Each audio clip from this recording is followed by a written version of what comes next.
Hi, welcome back. Let's start with question number 11. On solving the inequality, 2x plus 5y less than or equal to 20, 3x plus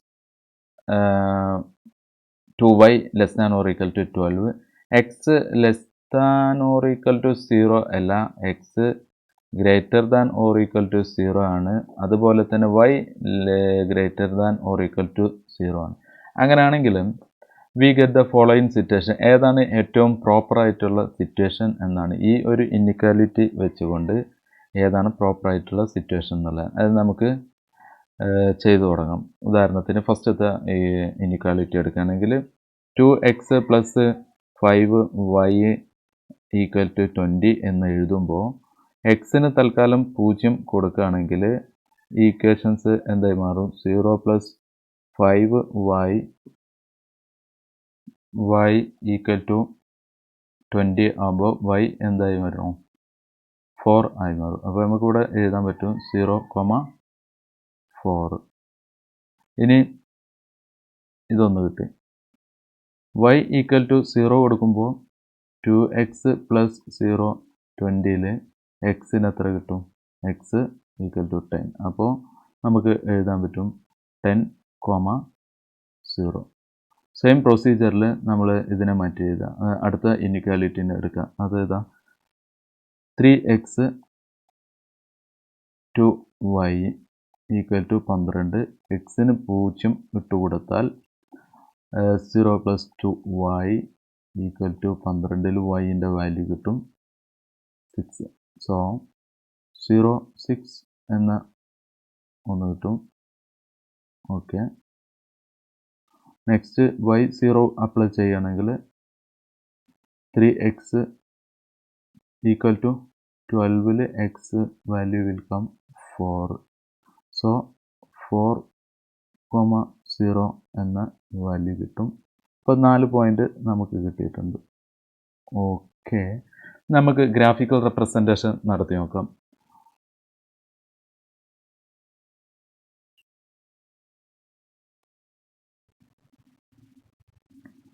ഏതൊക്കെ point? 0,4 വരുമ്പോൾ 0,4 ഇവിടെ വരാം. Next അപ്പോൾ 0,4 okay. 10,0 വരുമ്പോൾ 10,0 ഇവിടെ വരാം. 10,0. Next അടുത്ത് 0,6 വരിക്കുമ്പോൾ 0,6 ഈ പോയിന്റ്. നെക്സ്റ്റ് 4,0 വരുമ്പോൾ ഈ പോയിൻ്റാണ് 4,0. അപ്പം ലൈൻ വരയ്ക്കാം. ഏതൊക്കെയാണ് തമ്മിലുള്ള ലൈന്? ഈ 0,6ഉം 10ഉം തമ്മിലുള്ള ലൈൻ വരയ്ക്കുമ്പോൾ 0,4ഉം 10ഉം തമ്മിലുള്ള ലൈന് ഇങ്ങനെയാണ് കണക്ഷൻ കിട്ടുക. പിന്നീട് 0,6ഉം 40ഉം തമ്മിലുള്ള ലൈൻ വരയ്ക്കുമ്പോൾ കണക്ഷൻ ഇത് അവിടുന്ന് ഇങ്ങനെയാണ് വരിക. സോ ഈ പോയിന്റ് എന്തായാലും നമുക്കറിയാലോ, ഒറിജിൻ 0,0. ഓക്കെ, അപ്പോൾ ഈ less than or equal to എന്നാണ് തന്നിട്ടുള്ളത്. അപ്പോൾ നമ്മൾ ഷെയ്ഡ് വരുന്ന ഏരിയ എന്ന് പറയുന്നത് ഏതാ? Less than or equal to. ഈ ഏരിയയിലാണ് നമ്മളെ പോയിന്റ് എല്ലാം വരിക. അപ്പോൾ അതിൻ്റെ 1 പോയിന്റ് കിട്ടി, 2 പോയിന്റ് കിട്ടി, 3 പോയിന്റ് കിട്ടി, 4ാമത്തെ പോയിന്റാണ് ഈ ഇൻ്റർസെക്റ്റ് ചെയ്തിരിക്കുന്ന ഈ പോയിന്റ്. ഇത് നമ്മൾ കണ്ടെത്തണം. അത് കണ്ടെത്താൻ ഇപ്പോൾ നമുക്ക് ബാക്കി പോയിൻ്റൊക്കെ കിട്ടിയിട്ടുണ്ട്. 0,0 യെസ്, 0,0 എല്ലായിടത്തും വരുന്നുണ്ട്. 0,4 യെസ്, 0,4 2 ഓപ്ഷനിലാണുള്ളത്. ഓപ്ഷൻ എയിലും ഓപ്ഷൻ സിയിലും ആണുള്ളത്. പിന്നീട് 40 യെസ്, ഓപ്ഷൻ എയിലും ഉണ്ട്, ഓപ്ഷൻ സിയിലുമുണ്ട്. ഇനി നമുക്ക് അപ്പോൾ ഓപ്ഷൻ ബി എന്തായാലും വരില്ല, ഓപ്ഷൻ ഡി എന്തായാലും വരില്ല. എ ഓർ സി ഇതിൽ ഏതാണ് നമ്മുടെ പോയിന്റ് എന്നുള്ളതാണ് നമ്മൾ കണ്ടെത്തേണ്ടത്. അതിന് കണ്ടെത്താൻ വേണ്ടി ഈ ഇനിക്വാലിറ്റിനെ തുല്യമാക്കിയിട്ട് അതിൽ എക്സിൻ്റെ വൈൻ്റെ പോയിന്റ് കണ്ടെത്തിയാൽ മതി. സോ ഇനിക്വാലിറ്റി എഴുതുകയാണെങ്കിൽ 2x plus 5y equal to 20. Next അടുത്തത് 3x plus 2y equal to 12. എക്സിൻ്റെ ഭാഗം ഒരേപോലെ ആക്കാൻ വേണ്ടി ഇവിടെ 3 കൊണ്ട് ഗുണിക്കുക, ഇവിടെ 2 കൊണ്ട് ഗുണിക്കുക. ഈ 3 കൊണ്ട് ഗുണിച്ചതിൽ ആൻസർ എഴുതുമ്പോൾ 6x plus 3 5 15 y equal to 60 എന്ന് എഴുതാൻ കഴിയും. ഈ ഇത് മാറ്റുകയാണെങ്കിൽ next question 2 3 6x plus 4y into 2 12 24 എന്ന് എഴുതാൻ പറ്റും. ഇനി ഇത് തമ്മിൽ കുറയ്ക്കുകയാണെങ്കിൽ 6x വെട്ടിപ്പോയി.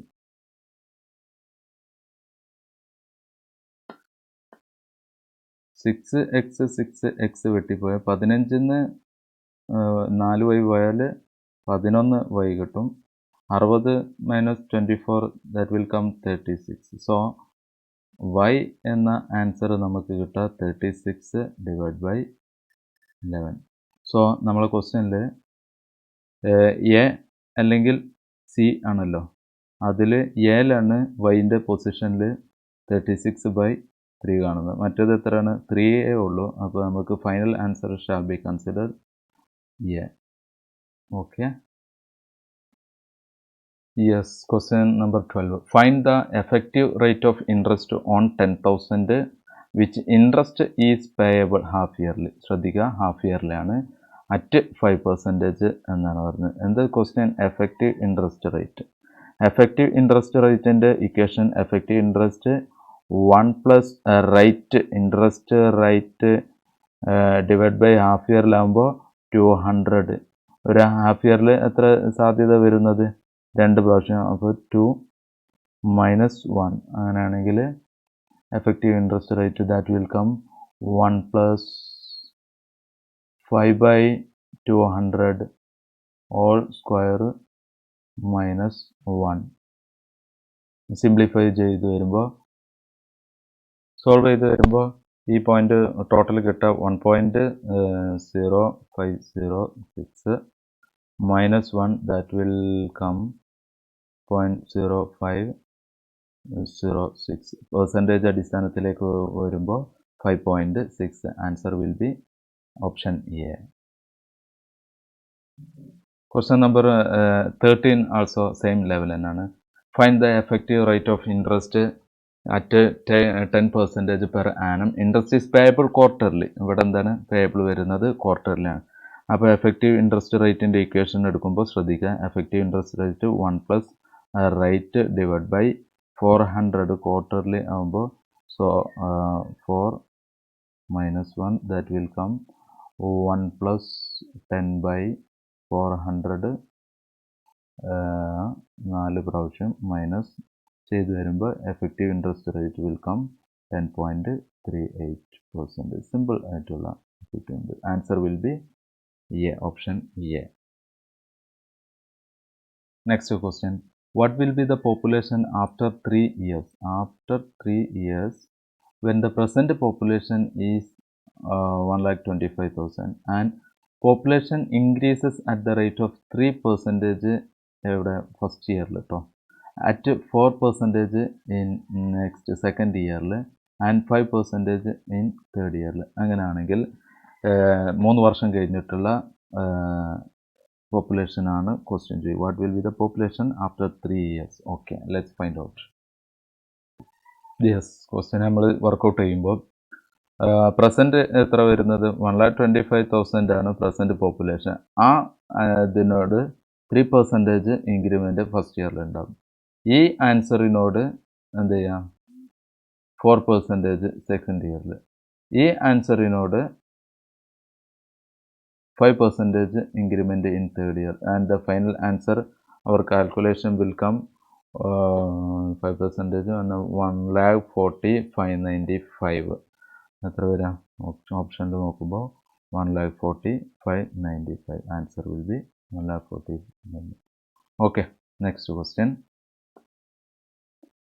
The value of the scooter is 1 lakh. Find its value after 7 years. If rate of depreciation is 10% per annum. Simple question ആണ്, വർക്കൗട്ട് ചെയ്യാം. We have സ്കൂട്ടറിൻ്റെ value 1 lakh and after 7 years ആണ് പറയുന്നത്. ഡിപ്രീസിയേഷൻ കുറച്ചതിന് ശേഷമുള്ള value. അങ്ങനെ ആകുമ്പോൾ 1 lakh into എത്ര percentage depreciation വരുന്നത്? 10%. So 1 minus 0.1 all raised to 7. So our final answer calculation വരിക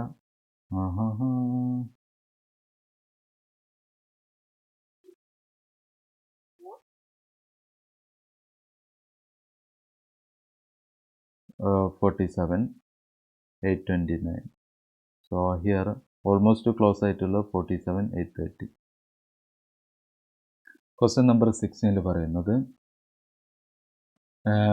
സിമ്പിൾ ഇൻട്രസ്റ്റ് തന്നിട്ടുണ്ട് 0.125p അറ്റ് 10% പെർ ആനം. അങ്ങനെയെങ്കിൽ ടൈം കണ്ടെത്തണം. സിമ്പിൾ ഇൻട്രസ്റ്റിൻ്റെ ഇക്വേഷൻ നമുക്കറിയാം. Simple interest equal to principal rate into time. Rate by 100ലാണ് work out ചെയ്യുന്നത്. Simple interest എത്ര തന്നിട്ടുള്ളൂ ക്വസ്റ്റ്യനിൽ? 0.125p. That's equal to P അറിയില്ല. റേറ്റ് തന്നിട്ടുണ്ട് 10% ഇൻറ്റു ടൈം. ടൈം ആണ് നമ്മളോട് കണ്ടെത്താൻ പറഞ്ഞത്. അപ്പോൾ പി ഇവിടെ വെട്ടി, ഇവിടെ വെട്ടി. ഓക്കെ, നെക്സ്റ്റ് 0 ഇവിടെ വെട്ടി, 0 ഇവിടെ വെട്ടി. ഇവിടെ ഡിവിഷൻ 10 നമുക്ക് എന്ത് ചെയ്യാം, ഇങ്ങോട്ടേക്ക് കൊണ്ടുവരാം. അപ്പോൾ എന്ത് ചെയ്യാം, 1.25 എന്ന് കിട്ടും. അപ്പോൾ ടൈം ഈക്വൽ ടു 1.25. 1.25ന് നമ്മൾ എന്ത് ചെയ്യാം, 1 എന്ന് പറഞ്ഞാൽ നമുക്കറിയാം 1 ഇയർ. Okay, 1 year. 0.25 എങ്ങനെ കണ്ടെത്താം? 0.25 ഇൻറ്റു 12. അത് എക്സാക്റ്റ്ലി എത്ര വരാം? 1 year plus 3 months. And the final answer will be option A. And question number 17. How much amount is required to be invested every year as to accumulate 6 lakh? എല്ലാ വർഷവും 6 lakh കിട്ടും. At the end of 10 years. How much amount is required to be invested every year as to accumulate 6 lakh at the end of 10ാമത്തെ വർഷത്തിൽ 6 ലക്ഷം കിട്ടാനല്ലേ? If interest is compounded annually at a 10% rate. എത്രയാണ്? Annually 10% rate ആണെങ്കിൽ നമ്മുടെ question how much amount is required എന്നാണ് invest ചെയ്യാൻ 6 ലക്ഷം കിട്ടാൻ വേണ്ടി. Okay, let's work out. Yes, we know the equation. Future value equal to annuity divide by rate into 1 plus rate 100 all raised to how much year minus 1. So we know 6 lakh future value 6 lakh equal to annuity. We need to find out every year. So annuity and rate will be 10 by 100 and 1 plus rate will be here 10 by 100. How much year? 10 year minus 1. And when we solve it at that time answer will be workout ചെയ്ത് വരുമ്പോൾ answer വരുന്നത് almost 6 divided by 37,646 something. So final answer will be C, point C. Okay. Yes, question number 18. Difference between compound interest and simple interest for 2 years. എത്ര 2 വർഷത്തിന് is 21. എത്രയാണ് പറയുന്നത്? 21. Okay, അങ്ങനെയാണെങ്കിൽ the rate of interest is 5%. Final principal ആണ്, final principal amount ആണ് കണ്ടെത്താൻ പറയുന്നത്. അപ്പോൾ കോമ്പൗണ്ട് ഇൻട്രസ്റ്റും സിമ്പിൾ ഇൻട്രസ്റ്റും തമ്മിലുള്ള വ്യത്യാസം എന്ന് പറയുന്നത് 20 നമ്മൾ പഠിച്ചിട്ടുള്ളതാണ്. 2 പ്രിൻസിപ്പൽ ഇൻറ്റു റേറ്റിൻ്റെ സ്ക്വയർ. 2 വർഷമല്ലേ പറഞ്ഞത്? Okay. So what will be the CI minus SI എന്ന് പറയുന്നത് 21 ആണ് ഡിഫറൻസ് ക്വസ്റ്റ്യനിൽ തന്നിട്ടുള്ളത്. P എന്ന് പറയുമ്പോൾ ഇൻറ്റു I എത്രയാണ് റേറ്റ് ക്വസ്റ്റ്യനിൽ തന്നിട്ടുള്ളത്? 5 അല്ലേ? 5%ൻ്റെ 2 വർഷം. ഓക്കെ, അപ്പോൾ Pനെ അവിടെ നിർത്തുകയാണെങ്കിൽ 21നെ ആദ്യം 5% ചെയ്യാം. ആ ആൻസറിനെ വീണ്ടും എന്ത് ചെയ്യാം 5% ഇട്ട് ചെയ്യാം. Answer will come, how much it will come, work out ചെയ്താൽ it will come almost 8400. Okay, answer will be D. Question 19 എന്താ പറയുന്നത്? Present value of the scooter is 72,000. ഇപ്പോഴത്തെ വിലയാണ് 72,000. If it is value decreases, എല്ലാ വർഷവും എത്രയാണ്? 10% ആണെന്ന് പറയുന്നത്. അങ്ങനെയാണെങ്കിൽ വാല്യൂ ബിഫോർ 3 ഇയർ, 3 വർഷം മുമ്പത്തെ വാല്യൂ ആണ് കാണുക. അപ്പോൾ നമുക്കറിയാം ഫോർമുല പ്രസൻറ്റ് വാല്യൂ എന്ന് പറയുമ്പോൾ എന്താണ്? ഒറിജിനൽ കോസ്റ്റിൻ്റെ എത്രയാണ്? ഡിപ്രീസിയേഷൻ കുറയ്ക്കുക. ഡിപ്രീസിയേഷൻ പെർസെൻറ്റേജ് റേറ്റ് വരുന്നത് കുറയ്ക്കാം. എത്ര വർഷമായിരുന്നു ഇപ്പോൾ നിലവിൽ? 3 ഇയർ. ഓക്കെ, പ്രസൻറ്റ് വാല്യൂ ഇപ്പോൾ ഗിവൺ 72,000. ഓക്കെ, ഇൻറ്റു കോസ്റ്റ് ആണ് കണ്ടെത്താനുള്ളത്. ഓക്കെ, 1 മൈനസ് എന്ന് പറയുമ്പോൾ 0.9ൻ്റെ ക്യൂബ് കണ്ടെത്തുക. സി എത്ര വരും? 72,000 ഡിവൈഡ് ബൈ 0.9 ക്യൂബ് എന്നത്. Okay, and the final answer will be almost and after the workout it will come 98765. okay, answer will be A. Next question 20. Mr. X lent some amount of money for percentage simple interest. Question 4% അല്ല പറഞ്ഞിട്ടുള്ള, 4% simple interest, and he obtained 520 less than lent. നമ്മൾ mister X lent ചെയ്ത എമൗണ്ടിനെ P എന്ന് വിളിക്കാം. അങ്ങനെയാണെങ്കിൽ ഇദ്ദേഹത്തിന് കിട്ടുന്ന എത്രയാണ്? 5 വർഷത്തിന് ശേഷം എന്താണോ ഹി ഒബ്റ്റൈൻഡ് എന്ന് പറഞ്ഞാൽ ഇൻവെസ്റ്റ് ചെയ്ത് കഴിഞ്ഞാൽ പിന്നെ കിട്ടുന്നത് സിമ്പിൾ ഇൻട്രസ്റ്റ് ആണ്. സിമ്പിൾ ഇൻട്രസ്റ്റിന് നമുക്ക് എന്ത് ചെയ്യാം? സിമ്പിൾ ഇൻട്രസ്റ്റ് ഇവിടെ കിട്ടിയതിന് ഈ ക്വസ്റ്റ്യനിൽ നമുക്ക് സിമ്പിളായിട്ട് എഴുതുകയാണെങ്കിൽ സിമ്പിൾ ഇൻട്രസ്റ്റ് ഈക്വൽ ടു ആദ്യം ഇൻവെസ്റ്റ് ചെയ്ത പി, അതിൻ്റെ 520 കുറച്ചിട്ടുള്ള എമൗണ്ട് ആണ് കിട്ടിയിട്ടുള്ളത്. ഇനി ശരിക്ക് സിമ്പിൾ ഇൻട്രസ്റ്റിൻ്റെ ഇക്വേഷൻ എന്താ? Simple interest equal to principal rate എത്ര? 4% ഇൻറ്റു ടൈം എത്രയാണ്? 5 ഇയർ. അപ്പോൾ എത്ര വരാം? 4, 5, 20, 1/5 പി ആണ് സിമ്പിൾ ഇൻട്രസ്റ്റ് ആയിട്ട് കിട്ടുക. ഓക്കെ അല്ലേ? ഈ സിമ്പിൾ ഇൻട്രസ്റ്റിനെ ഇവിടെ പറഞ്ഞ ഇതിൽ അപ്ലൈ ചെയ്താൽ 1/5 P equal to P minus 520. ഇത് സിംപ്ലിഫൈ ചെയ്യുമ്പോൾ സോ വി വിൽ ഗെറ്റ് 520നെ ഇങ്ങോട്ടേക്ക് കൊടുന്നു തന്നാൽ പിന്നെയുള്ള പി ആണ്. പീനെ ഇവിടെ നിർത്തിയാൽ പി മൈനസ് 1/5 പി. സോ ഇതൊന്നുകൂടി പറയുകയാണെങ്കിൽ 520 കാണുന്നില്ല. ഇപ്പോൾ 520 into 5 minus 4/5 p equal to 520 into 5/4 എന്ന് എഴുതിയാൽ വർക്കൗട്ട് ചെയ്ത് വരുമ്പോൾ final answer 650. Okay, thank you. Let's find up 20 questions.